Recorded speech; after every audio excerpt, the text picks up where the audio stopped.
श्री गणेशाय नमः। जय भोलेनाथ।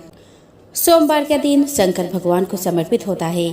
आज के दिन भक्त भोलेनाथ को प्रसन्न करने के लिए विशेष पूजा अर्चना करते हैं। कुछ लोग आज के दिन व्रत भी रखते हैं ताकि शिव की विशेष कृपा प्राप्त की जा सके। बाबा भोलेनाथ के आशीर्वाद के लिए आप भी सोमवार का व्रत कर रहे हैं तो शिव व्रत कथा को पढ़कर या सुनकर इस उपवास को पूरा करें। नारद पुराण के अनुसार सोमवार व्रत में व्यक्ति को प्रातः स्नान करके शिव जी को जल और बेलपत्र चढ़ाना चाहिए तथा शिव गौरी की पूजा करनी चाहिए। शिव पूजन के बाद सोमवार व्रत कथा सुननी चाहिए। इसके बाद केवल एक समय ही भोजन करना चाहिए। साधारण रूप से सोमवार का व्रत दिन के तीसरे पहर तक होता है, मतलब शाम तक रखा जाता है। सोमवार व्रत 3 प्रकार का होता है: प्रति सोमवार व्रत, सौम्य प्रदोष व्रत और 16 सोमवार का व्रत। इन सभी व्रतों के लिए एक ही विधि होती है। आइए दोस्तों, अब हम श्रवण करें सोमवार व्रत कथा की।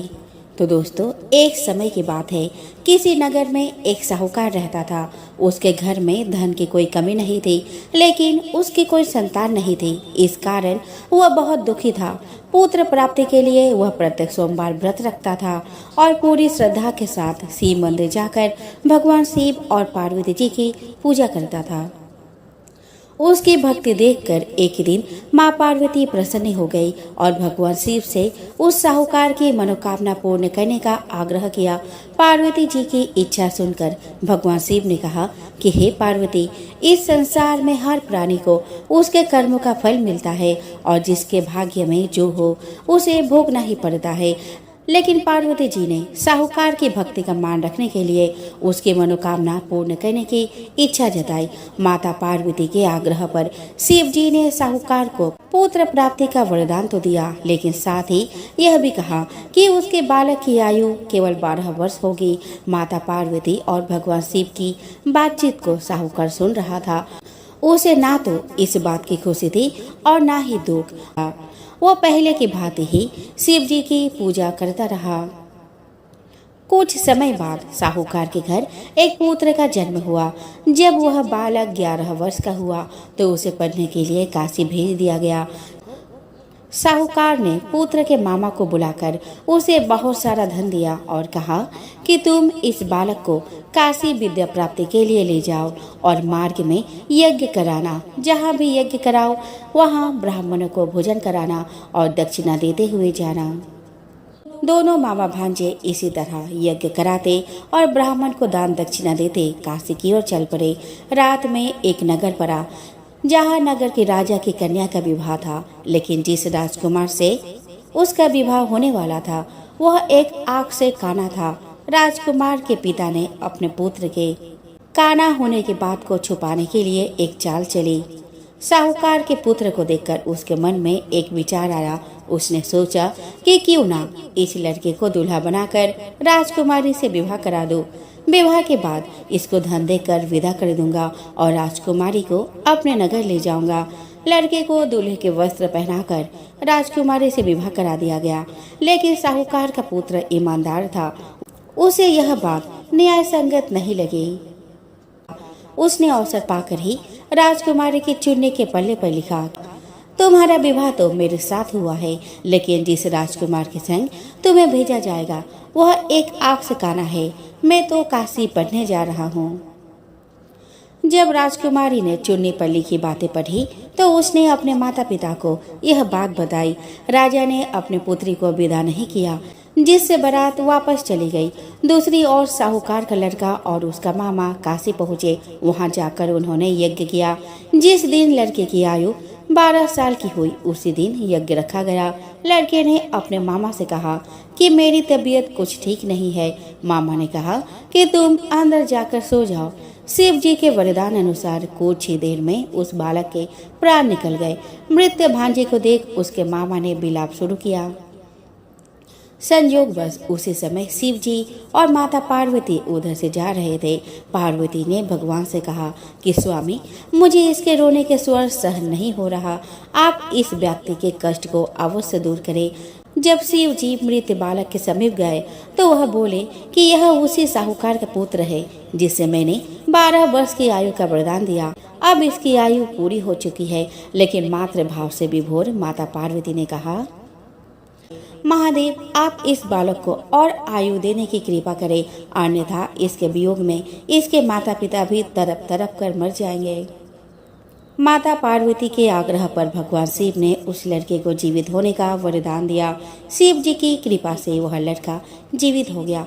शिक्षा समाप्त करके लड़का मामा के साथ अपने नगर की ओर चल दिया। दोनों चलते हुए उसी नगर में पहुंचे जहां उसका विवाह हुआ था।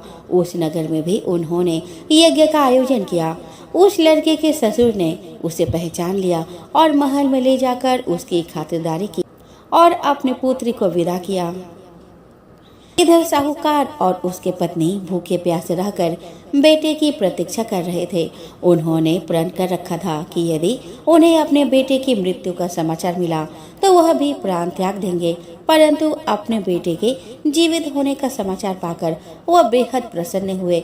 उसी रात भगवान शिव ने व्यापारी के स्वप्न में आकर कहा कि हे सृष्टि, मैंने तेरे सोमवार के व्रत करने और व्रत कथा सुनने से प्रसन्न होकर तेरे पुत्र को लंबी आयु प्रदान की है। इसी प्रकार जो कोई सोमवार व्रत करता है या कथा सुनता या पढ़ता है, उसके सभी दुख दूर होते हैं और समस्त मनोकामनाएं पूर्ण होती है। एक बार की बात है, जगत की सृष्टि करने वाले ब्रह्मा जी ने दक्ष प्रजापति से कहा कि पुत्र, मैं तुम्हारे कल्याण की एक बात बता रहा हूँ, उसे ध्यान पूर्वक सुनो। साक्षात भगवान शिव ने परमा पूर्णा प्रकृति की आराधना तथा उन्हें अपने अर्धांगिनी बनाने के विचार से उनसे प्रार्थना की। आदि शक्ति जगदम्बा ने भगवान शिव की यह बात स्वीकार कर ली। अतः वे महेश्वरी कहीं न कहीं जन्म लेकर शिव को पति के रूप में अवश्य प्राप्त करेंगे। वे प्रकृति तुम्हारी पुत्री के रूप में उत्पन्न होकर शंभु की भार्या होवे। इसके लिए तुम अति कठोर तपस्या के द्वारा भक्ति पूर्वक उनसे प्रार्थना करो। वे इस लोक में भाग्य से जिसकी पुत्री के रूप में उत्पन्न होंगे, उसका जीवन सफल हो जाएगा। दक्ष बोले, पिताजी, मैं आपकी आज्ञा से निश्चित रूप से वैसा ही प्रयत्न करूंगा जिससे वे साक्षात प्रकृति रूपा जगदम्बा मेरी पुत्री के रूप में जन्म ले। ब्रह्मा जी से आज्ञा लेकर दक्ष प्रजापति ने क्षीर सागर के तट पर जाकर माता जगदम्बा की प्रसन्नता के लिए 3000 वर्षों तक कठोर तपस्या की। दक्ष प्रजापति की तपस्या से प्रसन्न होकर माता जगदम्बा ने उन्हें दर्शन दिया और उनकी पुत्री के रूप में जन्म लेने का वरदान दिया। तदंतर दक्ष पत्नी प्रसूति ने शुभ दिन में एक कन्या को जन्म दिया। वह कन्या भगवती पूर्णा ही थी। वह कन्या गौर वर्ण थी और उसकी आभा करोड़ों चंद्रमा के समान उज्जवल थी। उसके खिले हुए कमल के समान बड़े बड़े नेत्र थे और उसका मुख अत्यंत सुंदर था। उस कन्या को देखकर दक्ष अत्यंत प्रसन्न हुए और उसका नाम सती रखा। वह कन्या शुक्ल पक्ष के चंद्रमा की भांति दिन प्रतिदिन बढ़ने लगी। जब दक्ष पुत्री सती थोड़ी बड़ी हुई तो पूर्व के व्रत के अनुसार भगवान शिव को पति के रूप में प्राप्त करने के लिए उनकी प्रसन्नता के निमित्त शास्त्र वर्णित विभिन्न प्रकार के व्रतों द्वारा कठिन साधना करने लगे। वे कभी निराहार रहते, कभी रात्रि जागरण करते, कभी विशेष पूजा करते तो कभी नियमित जप में लगे रहते। इस प्रकार अपनी इच्छा से मानव रूप धारण करने वाली वे देवी दृढ़ता पूर्वक उत्तम व्रत का पालन करती थी। वे भगवान शिव के ध्यान में निमग्न हो उस समय सिद्धा अवस्था में पहुंच गए थे। उनकी तपस्या से प्रसन्न और संतुष्ट होकर ब्रह्मा, विष्णु, सभी देवतागण और ऋषि मुनि एक साथ कैलाश पहुंचकर भगवान शिव की स्तुति की। उनकी स्तुति को सुनकर भगवान शिव प्रसन्न होकर बोले कि हे हरे, हे विधाता, हे देवताओं और महर्षियों, आप लोग निर्भय होकर यहाँ अपने आने का कारण बताएं। महादेव के इस प्रकार पूछने पर भगवान विष्णु की आज्ञा से ब्रह्मा जी बोले कि हे प्रभु, अभिन्न रूप होते हुए भी हम 3 रूपों में प्रकट हैं। हे सनातन देव, मैं और श्री विष्णु आपके आदेश से प्रसन्नता पूर्वक लोक की सृष्टि और पालन के कार्य कर रहे हैं तथा कार्य कारणवश विवाहित भी हो गए हैं। अतः आप भी विश्व हित के लिए तथा देवताओं को सुख पहुंचाने के लिए एक परम सुंदरी रमणी को अपने पत्नी बनाने के लिए ग्रहण करें। ब्रह्मा जी की बात सुनकर लोकेश्वर महादेव जी के मुख पर मुस्कुराहट दौड़ गई और वे बोले कि ब्राह्मण, हरे, तुम दोनों मुझे सदा ही अत्यंत प्रिय हो। तुम दोनों को देखकर मुझे बड़ा आनंद मिलता है। तुम लोग समस्त देवताओं में श्रेष्ठ तथा त्रिलोकी के स्वामी हो।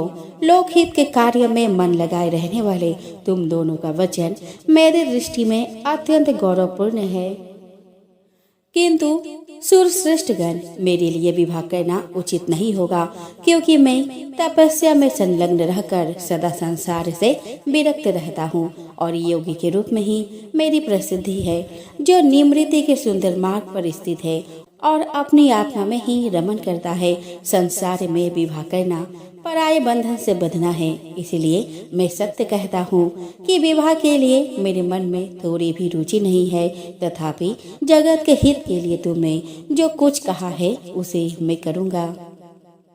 परंतु मैं जैसी नारी को अपने प्रिय पत्नी के रूप में ग्रहण करूंगा और जैसी शर्त के साथ करूंगा उसे सुनो। जो नारी मेरे तेज के विभाग पूर्वक ग्रहण कर सके, जो योगिनी तथा इच्छा अनुसार रूप धारण करने वाली हो, जब मैं योग में तत्पर रहूं तब उसे भी योगिनी बनकर रहना होगा। ब्राह्मण, जो मेरे ज्योति स्वरूप सदाशिव के चिंतन में विघ्न डालने वाली होगी वह जीवित नहीं रह सकती। उसके चिंतन के लिए मैं बिना विवाह के भी रह लूंगा। ब्राह्मण, मेरी एक और शर्त है, उसे सुनो। यदि उस स्त्री का मुझ पर और मेरे वचन पर अविश्वास होगा तो मैं उसे त्याग दूंगा। उनकी यह बात सुनकर ब्राह्मण और श्री हरि ने मंद मुस्कान के साथ मन ही मन प्रसन्नता का अनुभव किया। फिर ब्रह्मा जी बोले कि हे महेश्वर, आपने जैसे नारी की खोज आरंभ की है वैसे ही स्त्री के विषय में आपको बताता हूँ। आदि शक्ति जगदम्बा ने जगत का कार्य सिद्ध करने के लिए भिन्न भिन्न रूपों में प्रकट हुई है। प्रभु सरस्वती और लक्ष्मी ये दोनों रूप धारण करके वे पहले ही यहाँ आ चुकी है। इनमें लक्ष्मी तो श्री हरि विष्णु के प्राण वल्लभा हो गई है और सरस्वती मेरी।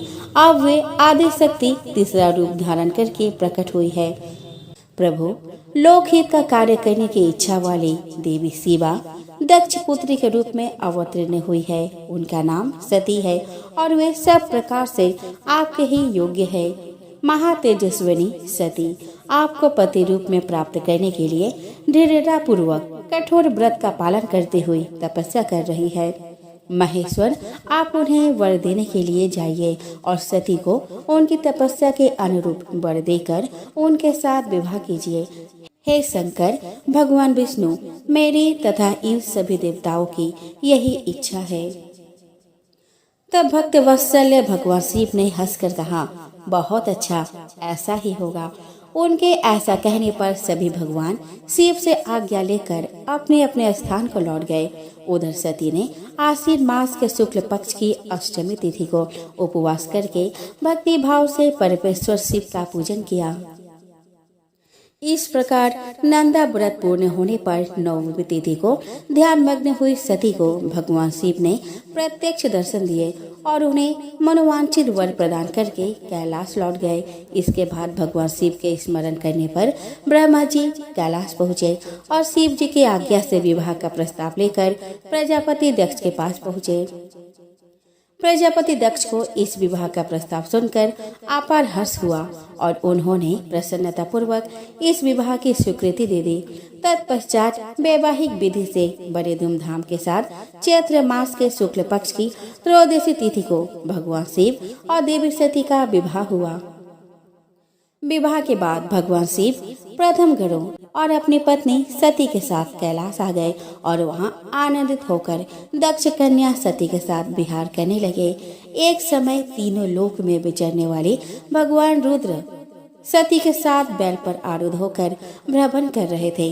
घूमते घूमते वे दंडकारण्य में आए। वहां उन्होंने लक्ष्मण सहित श्री राम को देखा जो रावण द्वारा छल से हरी गई अपनी प्यारी पत्नी सीता की खोज कर रहे थे।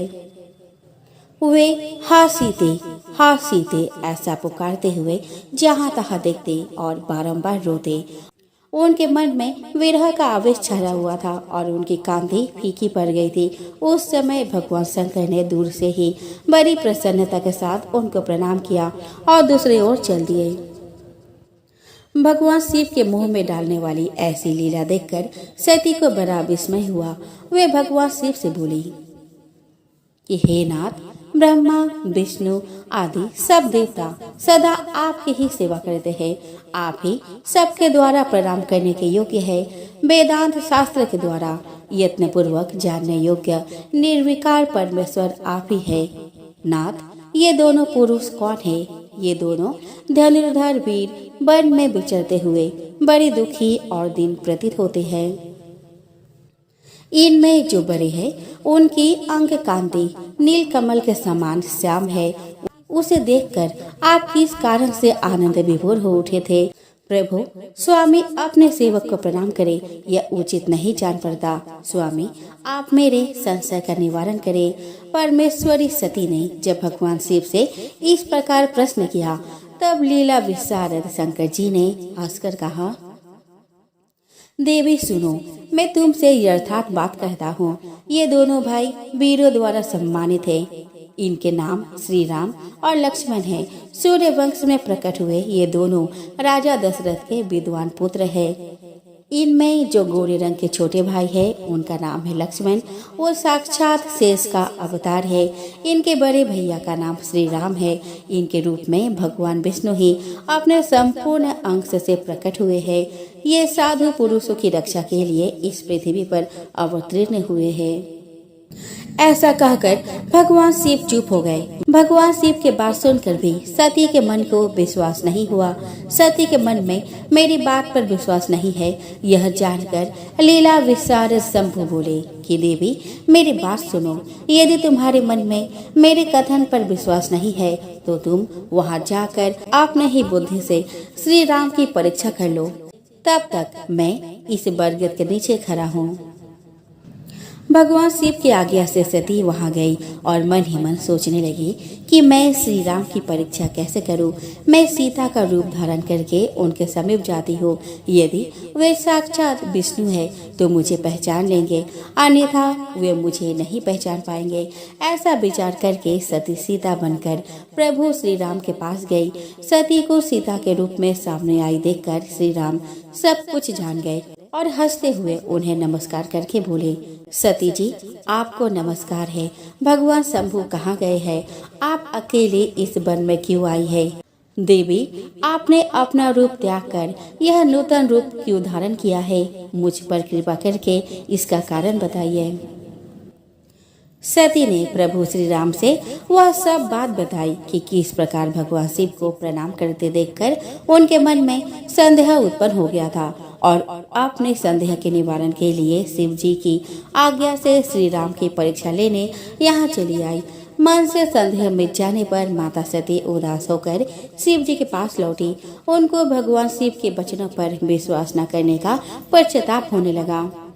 वे शोक से व्याकुल और निस्तेज हो गए थे। सती को दुखी देखकर भगवान हरि ने उनका कुशल समाचार पूछा और प्रेम पूर्वक कहा, तुमने किस प्रकार परीक्षा ली? उनकी यह बात सुनकर सती मस्तक झुकाए उनके पास खड़ी हो गई। भगवान महेश्वर ने ध्यान लगाकर सती का सारा चरित्र जान लिया और उन्हें मन से त्याग दिया, पर उन्होंने सती को पूर्व में किए हुए अपने प्रतिज्ञा के विषय में कुछ नहीं बताया। इसके बाद वे दोनों कैलाश चले गए। एक समय समस्त ऋषि मुनि प्रयाग में एकत्र हुए और वहाँ एक विशाल यज्ञ हुआ। उस यज्ञ में ब्रह्मा जी, सनकादि ऋषिगण, नारद मुनि, देवता और ब्रह्मज्ञानी संत भी पधारे थे। वहाँ अनेक प्रकार के उत्सवों के साथ ज्ञान चर्चा और शास्त्रार्थ हो रहे थे। उसी समय देवी सती तथा प्रथम गणों के साथ भगवान शिव भी वहां आ पहुँचे।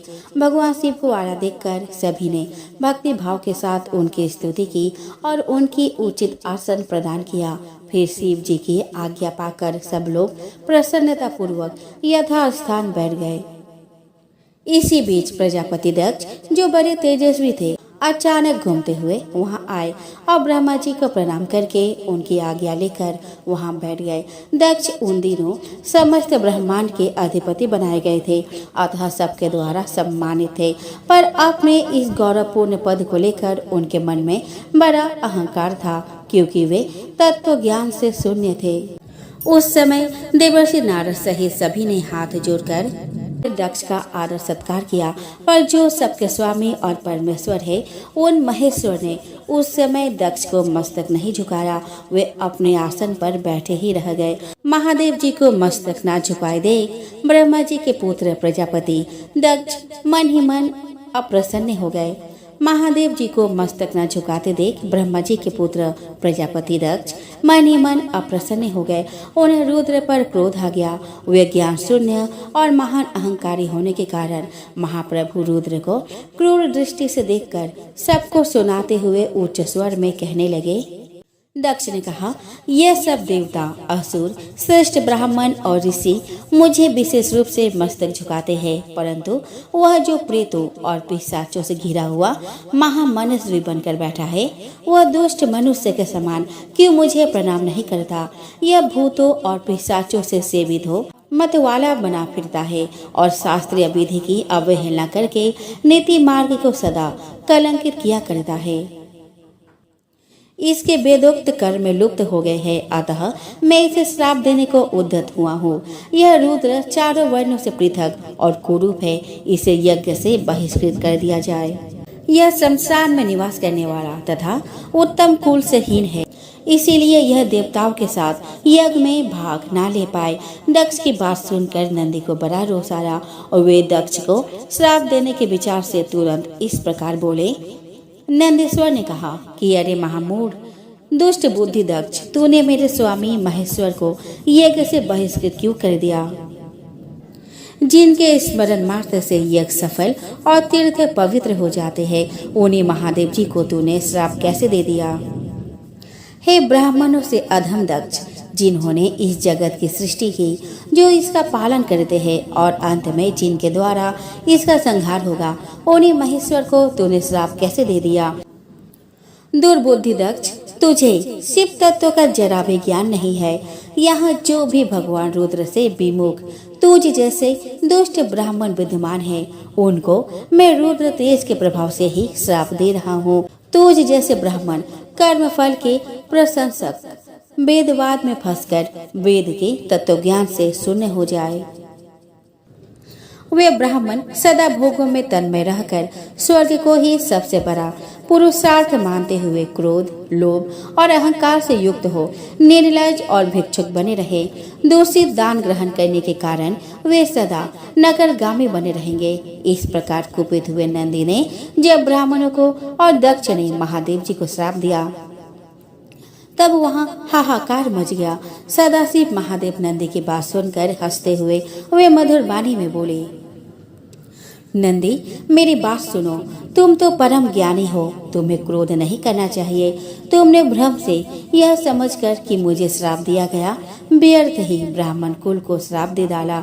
वास्तव में मुझे किसी का श्राप छू नहीं सकता, अतः तुम्हें उत्तेजित नहीं होना चाहिए। भगवान शंभु के इस प्रकार समझाने पर नंदी क्रोध रहित एवं शांत हो गए। इसके बाद भगवान शिव अपने गणों के साथ प्रसन्नता पूर्वक वहां से अपने स्थान को चल दिए। इधर दक्ष भी ब्राह्मणों के घिरे हुए अपने स्थान को लौट गए, पर उनका मन शिव द्रोह में तत्पर था। रुद्र को श्राप दिए जाने की घटना का स्मरण करके दक्ष सदा रोष से भरे रहते थे। उनकी बुद्धि पर मूढ़ता छा गई थी। वे शिव के प्रति श्रद्धा को त्याग कर शिव पूजकों की निंदा करने लगे।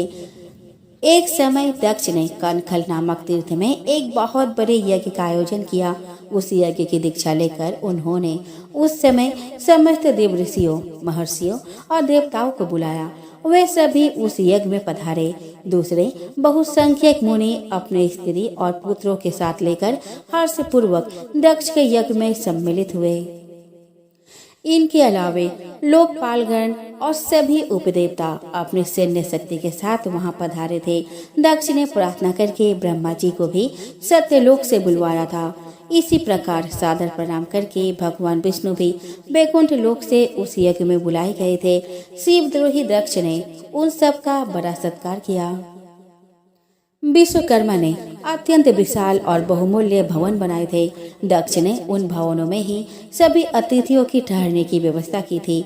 सभी लोग सम्मानित हो उन भवन में यथा योग्य स्थान पाकर ठहरे हुए थे। दक्ष ने उस यज्ञ में भृगु आदि ऋषियों को ऋत्विज बनाया था। संपूर्ण मधुर गणों के साथ स्वयं भगवान विष्णु उसके अधिष्ठाता थे। ब्रह्मा जी वेद त्रय की विधि बताने वाले थे। सभी दिक्पाल अपने आयुधों के साथ यज्ञ के द्वारपाल बने थे। दक्ष ने अपने उस महायज्ञ में गंधर्वों, विद्याधरों, सिद्धों, 12 आदित्य तथा नागलोक के नागों को भी आमंत्रित किया था। मंगलाचार करके जब दक्ष ने यज्ञ की दीक्षा ली तब वे अपने पत्नी के साथ बड़ी शोभा पाने लगे। इतना सब करने पर भी दुरात्मा दक्ष ने उस यज्ञ में भगवान शंभु को आमंत्रित नहीं किया। सती प्रजापति दक्ष की प्रिय पुत्री थी, तो भी शिव की पत्नी होने के कारण दोषदर्शी दक्ष ने उन्हें अपने यज्ञ में नहीं बुलाया। जब देवर्षि गण बड़े उत्साह और हर्ष के साथ दक्ष के यज्ञ में जा रहे थे, उसी समय देवी सती अपने प्रिय सखियों के साथ कैलाश पर्वत पर बैठी हंसी ठिठोली कर रही थी। प्रसन्नता पूर्वक क्रीड़ा में लगी हुई देवी सती ने उस समय रोहिणी के साथ दक्ष यज्ञ में जाते हुए चंद्रमा को देखा। उन्हें आते देखकर माता सती अपने प्रिय सखी विजया से बोली, विजयी जल्दी जाकर पूछ तो आ, ये चंद्रदेव रोहिणी के साथ कहाँ जा रहे हैं। सती के इस प्रकार आज्ञा देने पर विजया तुरंत उनके पास गई और उसने चंद्रदेव से शिष्टाचार के साथ पूछा कि चंद्रदेव आप कहाँ जा रहे हैं। विजया का प्रश्न सुनकर चंद्रदेव ने आदर पूर्वक अपनी यात्रा का उद्देश्य बताया। दक्ष के यहाँ होने वाले यज्ञ का सारा वृतांत कहा। यह सब सुनकर विजया देवी सती के पास आई और चंद्रमा ने जो कुछ कहा था वह सब सती को बताया। उसे सुनकर सती देवी को बड़ा विस्मय हुआ।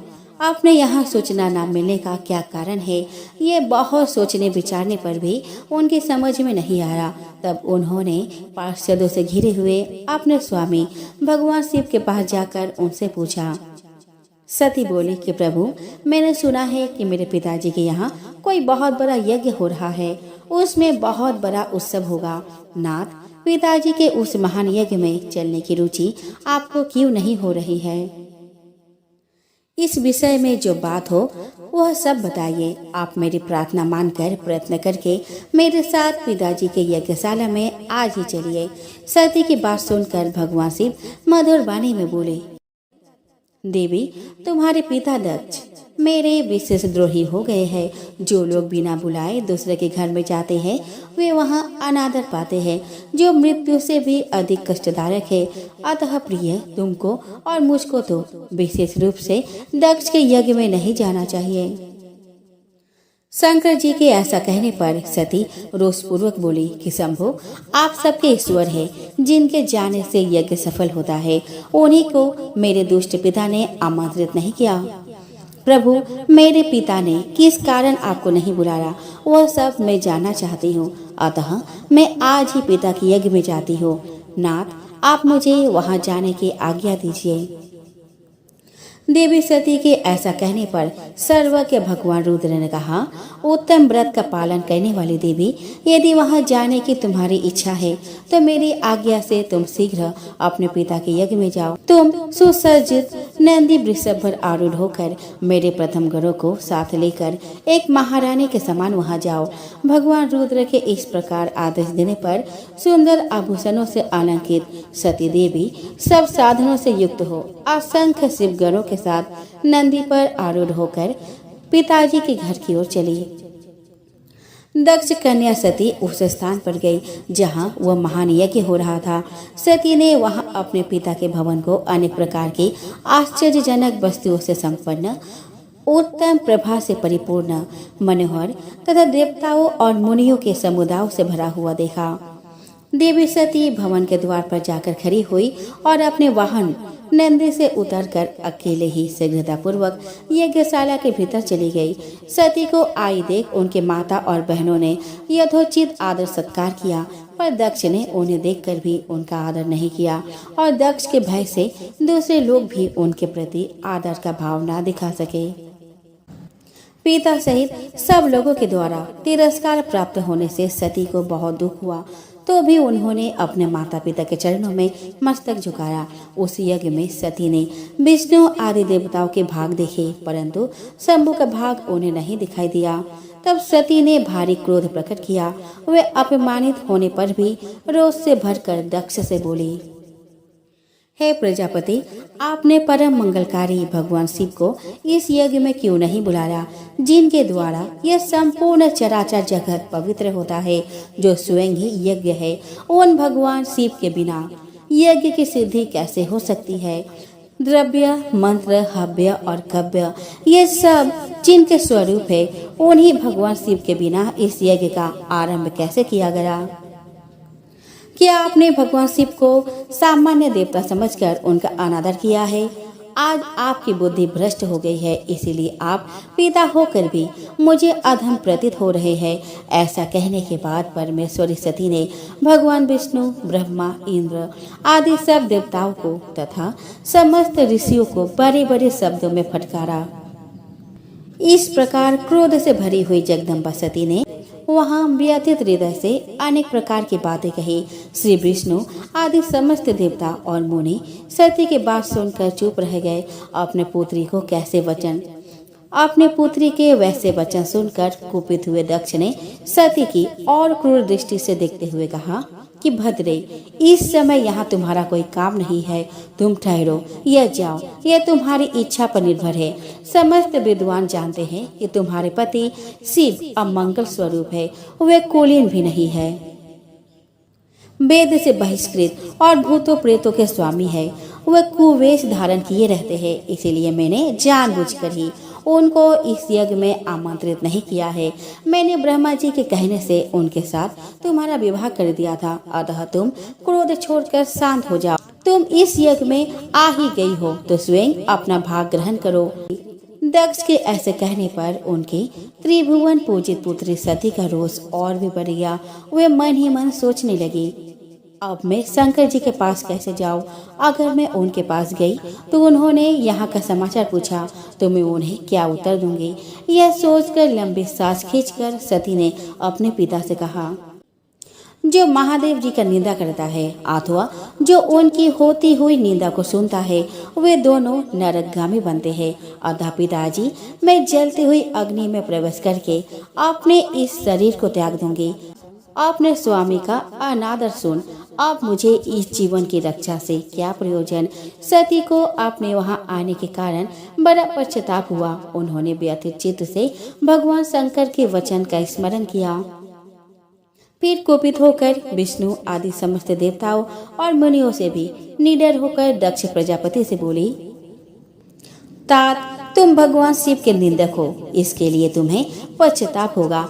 यहाँ महान दुख भोगकर अंत में तुम्हें यातना भोगनी पड़ेगी। जिस समय भगवान शिव तुम्हारे साथ मेरा संबंध दिखलाते हुए मुझे दक्ष पुत्री कहकर पुकारेंगे, उस समय मेरा मन सहसा अत्यंत दुखी हो जाएगा।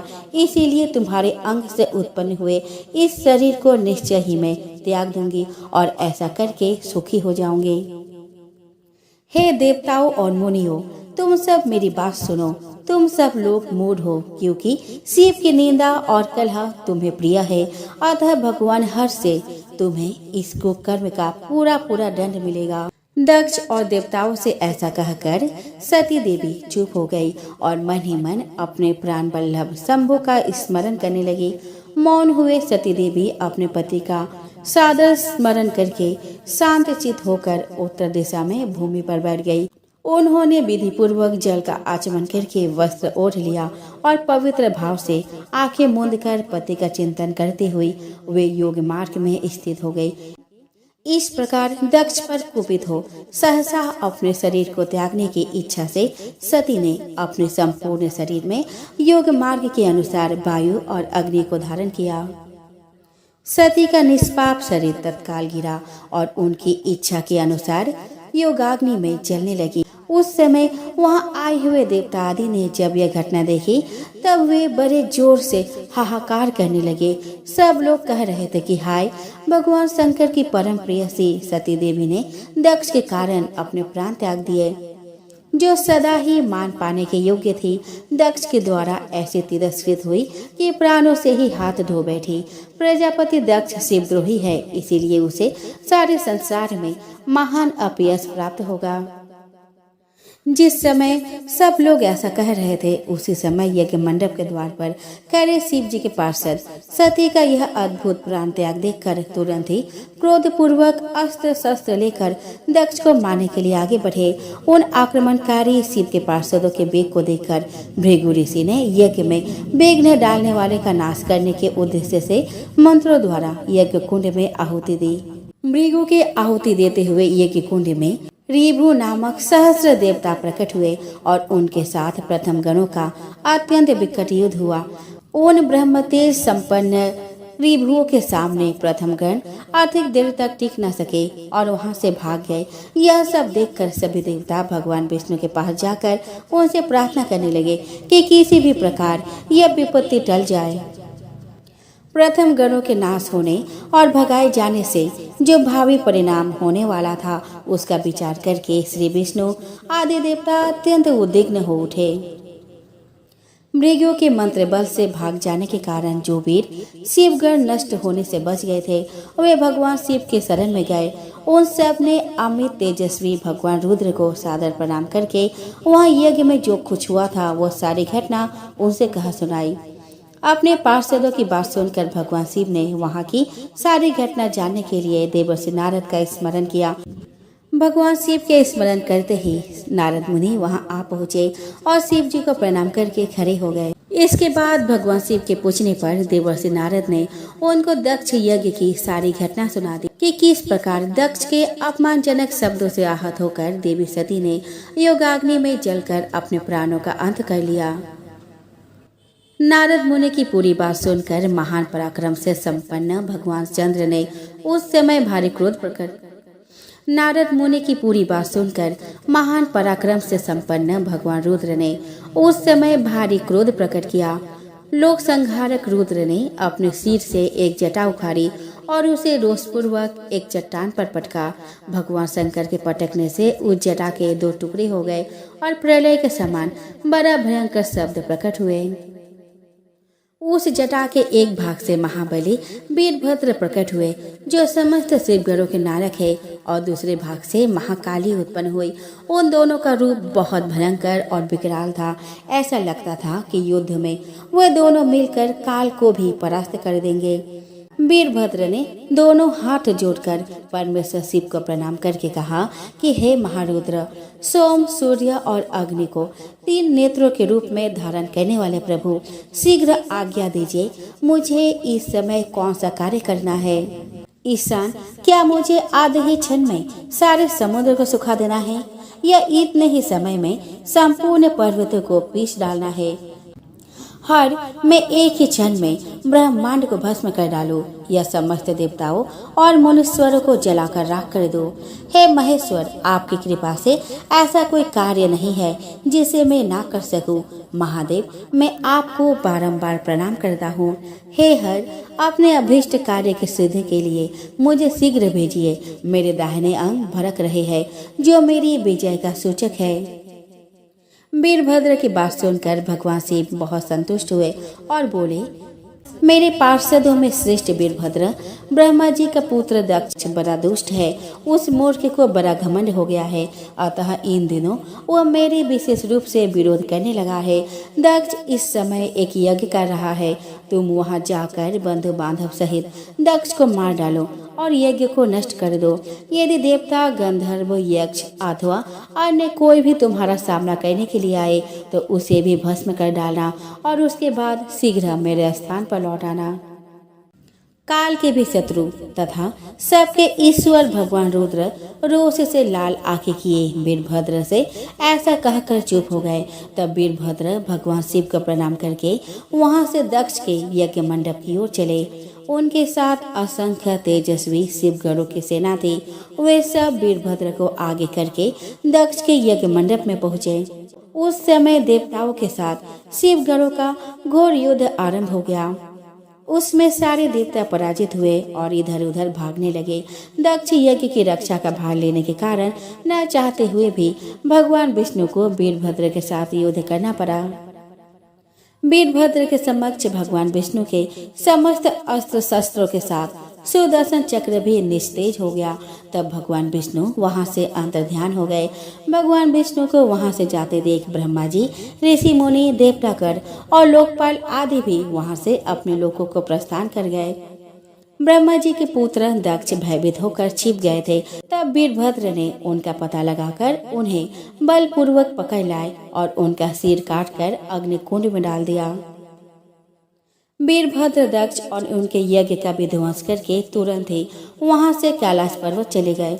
वीरभद्र दक्ष और उनके यज्ञ का विध्वंस करके तुरंत ही वहां से कैलाश पर्वत चले गए। वीरभद्र को कार्य पूरा करके आया देख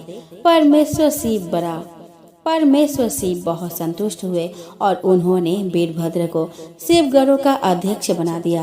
भगवान रुद्र के गणों ने जिनके अंग भंग कर दिए थे, वे समस्त देवता और मुनि ब्रह्मा जी के पास पहुँचे। उन सब ने ब्रह्मा जी से अपनी व्यथा कही। तब पुत्र शोक से व्याकुल ब्रह्मा जी उन सब को लेकर भगवान विष्णु की शरण में गए।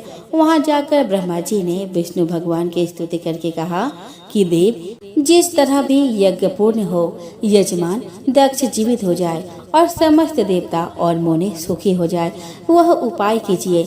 हम सब आपके शरण में आए हैं। ब्रह्मा जी का बात सुनकर श्री विष्णु बोले कि हे विधाता, समस्त देवता और मुनि परमेश्वर शिव के अपराधी है, क्योंकि इन्होंने भगवान शंभु को यज्ञ का भाग नहीं दिया। अब तुम सब लोग शुद्ध हृदय से शीघ्र ही प्रसन्न होने वाले उस भगवान शिव के शरण में जाओ और उनसे अपने अपराधों के लिए क्षमा प्रार्थना करो। ब्राह्मण, मैं स्वयं भी आप सब लोगों के साथ शिव के निवास स्थान पर चलूंगा और उनसे क्षमा मांगूंगा। सब लोगों को साथ लेकर भगवान विष्णु कैलाश गए।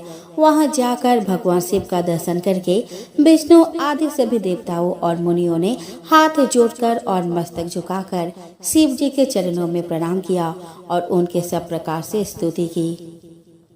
ब्रह्मा, विष्णु और सभी देवताओं के प्रार्थना करने पर भगवान शिव प्रसन्न हो गए और सबको क्षमा कर दिए। भगवान विष्णु के कहने पर शंकर जी सबके साथ दक्ष के यज्ञशाला में पधारे। वहाँ भगवान शिव की आज्ञा से दक्ष के धड़ के साथ यज्ञ पशु बकरे का सिर जोड़ दिया गया और भगवान शिव ने दक्ष को फिर से जीवित कर दिया। इसके बाद भगवान शिव के आज्ञा से दक्ष ने सबके सहयोग से अपने यज्ञ को पूरा किया। यज्ञ के संपूर्ण होने पर सती के वियोग से दुखी शिव साधारण मनुष्य के समान बार बार रुदन करने लगे। यज्ञशाला में प्रवेश करके उन्होंने सती के दिव्यमान शरीर को देखा। वह शरीर भूमि पर पड़ा हुआ ऐसा प्रतीत हो रहा था जैसे सती नींद में सोई हुई हो। भगवान शिव ने सती के शरीर को गोद में उठा लिया और शोक से व्याकुल होकर विलाप करते हुए पृथ्वी पर घूमते हुए तांडव नृत्य करने लगे।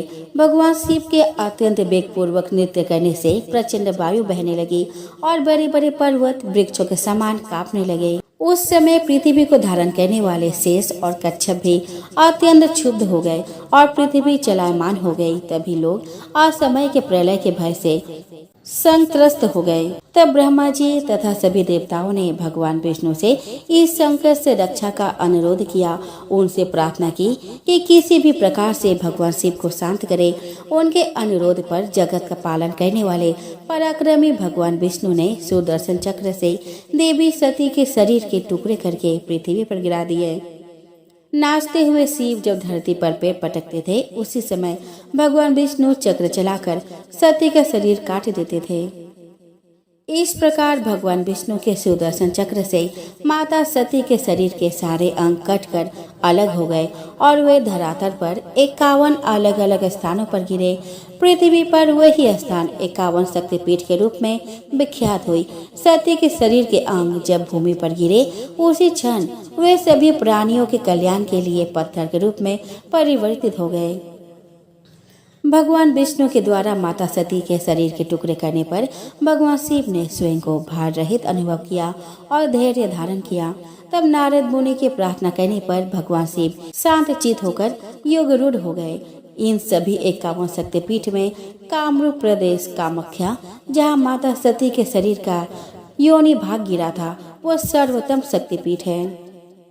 उसी स्थान पर माता जगदम्बा को प्रसन्न करने के लिए भगवान शिव ने कठोर तपस्या की थी। उनको फिर से पत्नी रूप में प्राप्त करने का आग्रह किया था। भगवान शिव की तपस्या से प्रसन्न होकर माता सती ने शिव जी को अपने अष्टभुजा रूप में दर्शन दिया और उन्हें हिमालय की पुत्री पार्वती होकर जन्म लेने और फिर उनकी अर्धांगिनी बनने का वचन दिया।